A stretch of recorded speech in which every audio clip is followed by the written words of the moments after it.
Hi everyone, my name is Kiara Husky and I'm an environmental health specialist for the Texas Department of Health. I'm so honored to be here in Buchanan County today to address your concern about possible adverse health effects related to dioxin exposure. So today I'm going to tell you all about dioxins. I want you to be fully informed on the subject so you can choose what is best for you to protect yourself, your family, and your community. I will explain what dioxins are, where they come from, where they're found, and how you can potentially be exposed. I will then tell you about the effects of dioxins on human health from both acute and chronic exposure, sensitive groups, and risk factors that would make you more susceptible to exposure.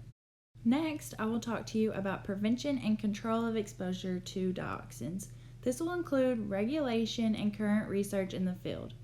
I will conclude with what this means for you, including if you should be worried about this exposure in your county, and I will go over what you can practice in your everyday life to reduce your potential exposures.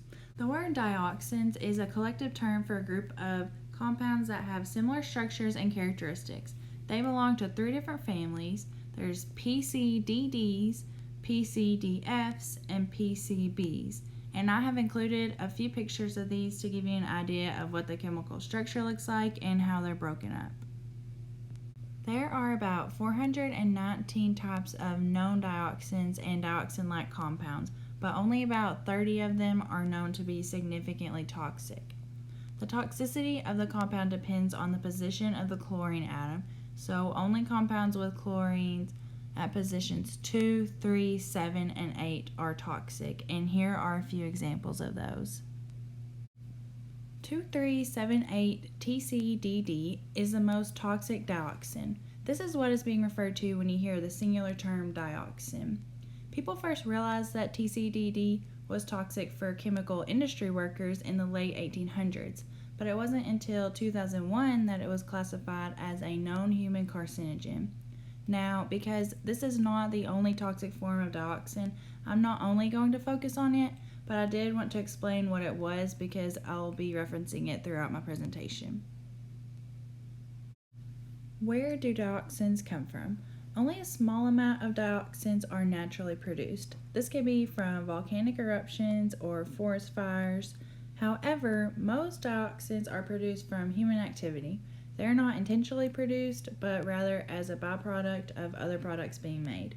The major sources are industrial activity, chemical manufacturing like making pesticides, combustion processes like burning of chemical waste, fuels, and household trash, and chlorine bleaching of pulp and paper. And small amounts can come from heating systems in the home, from vehicle exhaust, and from cigarette smoking. Dioxins are found in soils, sediments, and in small amounts, plants and the air. They can even be found in our water as a result of runoff, dumping waste into water, and air emissions being deposited into bodies of water. When dioxins end up in water, they usually attach themselves to particles and settle into sediment, which allows aquatic animals to be exposed to and consume them. And because of the fact that dioxins are not water soluble, once dioxins are inside a body system, they usually move towards the fats of plants and animals, which leads them to accumulate in animal fatty tissue. The animals that are highest on the food chain have the greatest concentration of dioxins because they are eating other organisms that have already accumulated dioxins. Now, this might not be a problem if it wasn't for the persistence of dioxins. Dioxins fall into a category of what is called persistent organic pollutants. These are materials that accumulate in our bodies and present risk to both living organisms and the environment over time. Dioxins stay in the body an extremely long amount of time because they are so chemically stable. It is estimated that the half-life of dioxins in the body is 7 to 11 years. So once they are absorbed by fat tissue, they can stick around for what seems like forever. So you can see how dioxins can accumulate on a large scale relatively easily. How do these contaminants enter your body? Dioxins can enter the body by inhalation of dust particles, the water we drink, or by absorption through the skin. But as you may have guessed by now, over 90% of dioxins that humans are exposed to comes from our food. The majority of dioxins that humans consume come from meat, dairy, fish, and shellfish, which, if you look at them, are foods that are either high in animal fat or animals exposed to potentially contaminated water. Once dioxins are in your body, they can cause serious harm to your health because they are very high in toxicity. Acute exposure can lead to dark patches on the skin, liver malfunction, skin lesions, and chloracne, which is an acne-like skin disease that is characteristic of dioxin exposure. Chronic exposure is associated with immune, nervous, endocrine, and reproductive system issues. And as I already mentioned earlier, TCDD is classified as a known human carcinogen. Dioxin has also been linked to other diseases like type 2 diabetes, ischemic heart disease, infertility, and it can cause problems with development in children. Research indicates that dioxins can cause extensive issues in almost every vertebrate of almost all ages, including in the womb, which leads me to my next point. The most sensitive groups to dioxin exposure are fetuses and newborns. Their rapidly developing bodies are more susceptible to the harmful effects of dioxins. Dioxins can also be found in breast milk, which leaves breastfed babies with a contaminated food source. Fortunately, the benefits of breastfeeding seem to outweigh the potential threats, and the nutrients in breast milk seem to have a protective effect from dioxin exposure, so breastfeeding is still recommended. Diet and occupation may also lead to increased levels of exposure. For example, those in certain parts of the world who consume a lot of fish or work in certain industries like paper, pulp, incineration plants, and hazardous waste may be exposed to higher levels of dioxins. Even though your chances of being involved in a freak dioxin accident are very slim, there are a few extreme cases of dioxin exposure that I think we should talk about just to give you an idea of how tremendous the effects can be. There have been several instances of dioxin contamination throughout history, some having lasting effects. In many of these incidents, contamination was traced back to the animal feed. For example, in 2008 in Ireland, one of the largest recalls due to a chemical contamination happened when several tons of pork products were found to have up to 200 times the safe limit of dioxins, and it was traced back to contaminated feed. Thankfully, Ireland found no public health concern after this incident. A more serious incident happened in 1976 when there was a chemical factory accident in Italy that released a cloud of toxic chemicals into the air, including TCDD, which contaminated a 15 square kilometer area. There are still studies going on to examine the long-term effects that this incident caused. Then in 2004, former president of Ukraine was also intentionally poisoned with TCDD during an assassination attempt and had facial disfigurement from chloracne as a result. Last, an event you may have heard about was TCDD being a contaminant in some batches of Agent Orange, which was a defoliant and herbicide that was used in the Vietnam War and has been extensively used and is still being studied as it has been linked to certain types of cancers and diabetes.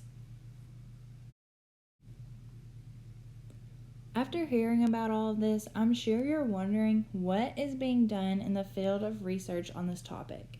Many countries already have measures in place to monitor their food for dioxins before it gets distributed, and the EPA has been working with industries to try to limit the amount of dioxin that is released into the air by improving technology. But because these compounds break down so slowly, even though the production of dioxins has dramatically slowed over the past 30 years, a sizable amount of exposures that we are currently exposed to were released even before that. Researchers are trying to learn about the pathway that dioxins take to damage the body and obtain better quality assessments on human exposure. But identifying and measuring dioxins is somewhat limited because a single analysis of a waste incinerator release can cost anywhere from $1,000 to several $1,000s. And because this analysis is so expensive, there's no data on many foods and feeds. But one strategy to reduce the human exposure is by conducting traceback investigations. This consists of finding foods and feeds with unusually high levels of dioxins and tracing them back to the source of contamination to see if it can be removed. And there are also efforts towards developing biological-based screenings using cells or antibodies that would greatly reduce the cost and allow for food samples to take place. There are several programs that are aimed towards dioxin exposure research and reduction. In 2000, the FDA expanded their already existing dioxin monitoring program to seek baseline data for dioxins in food and feed to find ways to reduce contamination sources and estimate dietary exposure. The FDA analyzes this food under the Total Diet Study, where they annually survey about 265 different core foods. And the Superfund Research Program by the NIEHS works with the EPA to clean up hazardous waste sites. Now we'll look at regulations of dioxins. In 1979, manufacturing products that contained PCBs was banned by the EPA. The established tolerable monthly intake of dioxins is agreed at 70 picograms per kilogram. This amount can be ingested throughout a lifetime and have no detectable health effects. The drinking water maximum contaminant level for TCDD is 3 parts per trillion. And as you can see, there are many acts in place to regulate dioxins. So now we are to the reason you're all here. How does this concern you?